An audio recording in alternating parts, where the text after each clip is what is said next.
Stablecoins are tokens which are typically pegged to the value of a specific currency or commodity and are designed to offer stability in the volatile world of cryptocurrencies. Though not all stablecoins achieve this goal in the same way.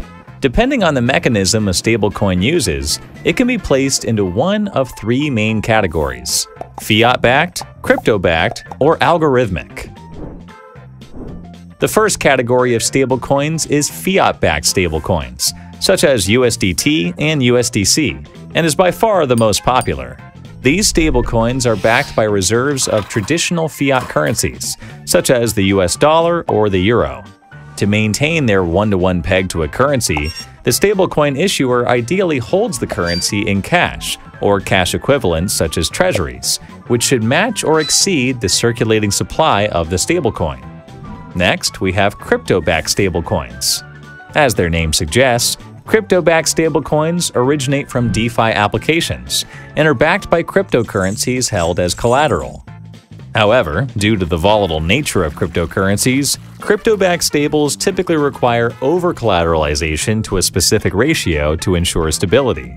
For instance, a collateralization ratio requirement of 150% means that a user needs to deposit $150 worth of crypto to mint $100 of a stablecoin.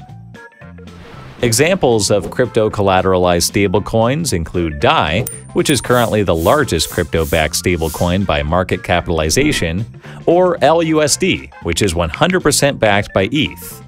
It's worth mentioning that even though DAI was designed to be a decentralized stablecoin, its collateral includes a large percentage of USDC, USDP, and GUSD, which are centralized fiat-backed stablecoins and even US Treasuries.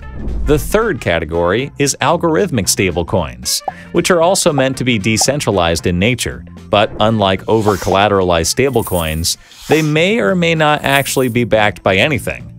Instead, they rely on algorithmic and incentive mechanisms to maintain their price stability. However, historically, this mechanism has not been sustainable, since it's dependent on consistent demand being there for the stablecoin, and once that disappears, they go into a so-called death spiral where the mechanism collapses the stablecoin. Basis Cash, Empty Set Dollar, Titan, and most infamously Terra's UST are some of the examples of failed algorithmic stablecoins. These are the three main categories, but there are also other stablecoins that don't fit neatly into them, like Frax, which launched as the first partially algorithmic stablecoin, though a recent community vote has decided to shift the stablecoin to a fully crypto-collateralized model over time. Meanwhile, some stablecoins peg their value to physical assets, like precious metals or other commodities, such as Paxos Gold and Tether Gold, which claim to hold physical gold in reserves. Finally, there are even non-peg stablecoins like RAI, which are crypto-backed but do not have their value tied to any specific asset, and have their value fluctuate based on supply and demand. If you're wondering why all the different designs, it's worth noting that, like the blockchain trilemma of security, decentralization, and scalability,